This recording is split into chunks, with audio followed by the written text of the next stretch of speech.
To begin with, a new hardware offering that enables software control of the Axia Quasar.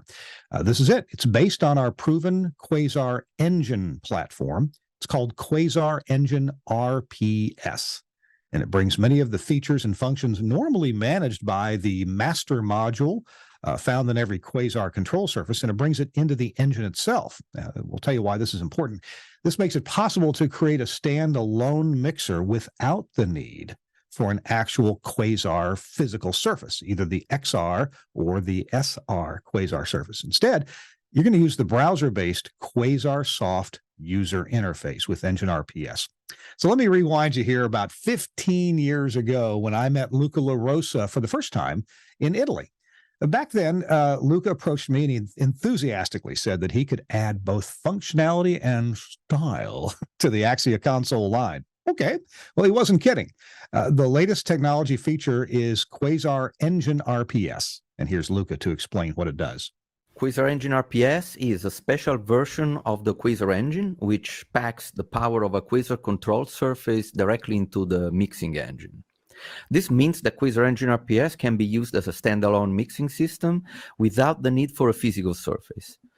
And users will be able to control Engine RPS through the Quasar Soft HTML5 interface in the same way they can remotely control a Quasar console today. Okay, so Luca continues here with a few of the use case ideas, how you might put this to work. Engine RPS brings in a whole new range of applications to the Axia console ecosystem, from standalone glass mixing to real-time mixing for remote broadcast production. It can also be used as a lower-cost alternative to set up a backup control surface in your studio. Okay, so Quasar Engine RPS is it's ideal for situations where a physical console maybe is either unnecessary or maybe it's impractical, such as if you have a very small or a temporary studio, or maybe a backup facility. Quasar RPS also provides a lower cost backup to a main hardware console. Quasar Engine RPS comes with 16 mixer channels, and additional channel expansion licenses are available for Engine RPS. So the Quasar Engine RPS allows a couple different scenarios for the engine. Your operational mode at your facility depends on what you need to do. So Luca clarifies the options here. With the Quasar Engine RPS card, you have two options. You can either control your engine from a PC with a web browser logged into the same network as the card is connected to, or you can connect directly a touchscreen and to the back of the card, to the HDMI and USB, and control it locally from the touchscreen. Of course, the Quasar engine has fans, so it's designed to be installed in a controlled environment like a machine room, which is normally not where your mixing room is. And in this case, it would be suggested to use any PC with a web browser. So we have two options, local control and browser control. Quasar Engine RPS electronics package includes an HDMI port, as Luca referenced, and USB ports for local hardwired connections to a keyboard, monitor, and mouse or touchscreen. As Luca mentioned, though this is possible, that Quasar engine does have fans and is likely to be installed in an equipment room due to its airflow noise. As such, proper cabling considerations need to be made for this kind of a direct connection. A more typical connection to Quasar Engine RPS is going to be over RPS's built-in network interface. This IP connection is simply a browser interface, so no special IP network considerations are required. In other words, this can go across your business network and even across public internet. The Quasar Soft app can be launched from any modern browser running on a computer over that network. Another scenario allows a networked PC and browser to connect either way to a Quasar Engine RPS or to a Quasar surface. The former case is a good way to create a backup soft control surface. So we're limited on time during this presentation, but Luca did make a quick explanation and demo to show us what this looks like to use the Quasar Engine RPS option. Quasar Soft is an application which is launched from the Quasar Engine RPS card. Quasar Soft is just an application that you launch on your browser. And here you can mix from your web UI and control your engine as if you were remote controlling a hardware console. That's a beautiful interface. That looks really nice. So in addition to being available as a unique, ready-to-use product, existing Quasar engines, you already got one, they can be field upgraded by way of the RPS Upgrade Kit.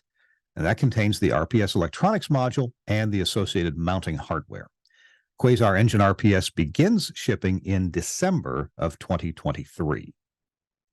In addition to Quasar Engine RPS, Luca and his team are making numerous operational and specification upgrades. These are all available in the forthcoming version of Quasar system software. You can tell that Luca is both proud of this upgrade and he's excited to release it soon. Yeah, that's the software version 3 system-wide upgrade. It's this new version 3 software brings Quasar to a whole new level of performance. It's a true upgrade which includes all the feedback we gather so far from our worldwide customer base during the successful life of the Quasar console. And it's free of charge. Version 3 improves the existing AES-67 support we had in Quasar by adding a host of new configuration options to all inputs and outputs of the Quasar engine, including the internal vMix modules. We didn't do this sooner because we took some time to study the market and the market needs and wait until certain parts of the AES-67 standard were updated in order to come up with a complete implementation which is perfectly compliant with the AES-67 standard and not just compatible. Okay.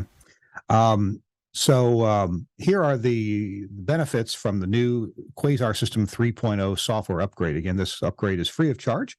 You get improved per-channel audio processing. You get additional audio processing available on the main outputs. This is like bus processing. You get full AES-67 compliance, not just compatibility, but full compliance with the entire standard. You get SMPTE 2110-30A compliance, and if you're in a TV environment, then you may very well need to have this protocol. Support for redundant control surfaces, extended remote control capabilities. There's a new vMix control mode for accessory modules. Support for engine RPS systems, as we talked about at first, and enhanced user interface on the console, the engine, and Quasar Soft. So we looked at the way people want to use things and tried to make it more intuitive, prettier, and more meaningful. Axia Quasar version 3 system software brings full compliance with that AES-67 standard. And as I mentioned, this implies that the console will be a perfect fit with other brands of equipment and software that's either compatible or compliant with AES-67. Easier interoperability and more flexibility in broadcast system design. These are really important. Well, AES-67 was designed to add interoperability between different audio over IP devices because AES-67 basically defines how the audio is transported from one device to another over the IP network. And by having a full implementation in Quasar, we basically enable Quasar to talk to any audio over IP device you have in your studio, even if it's not an Axia device, even if it's not a LiveWire audio endpoint. Yeah, so I think you can say plays well with others.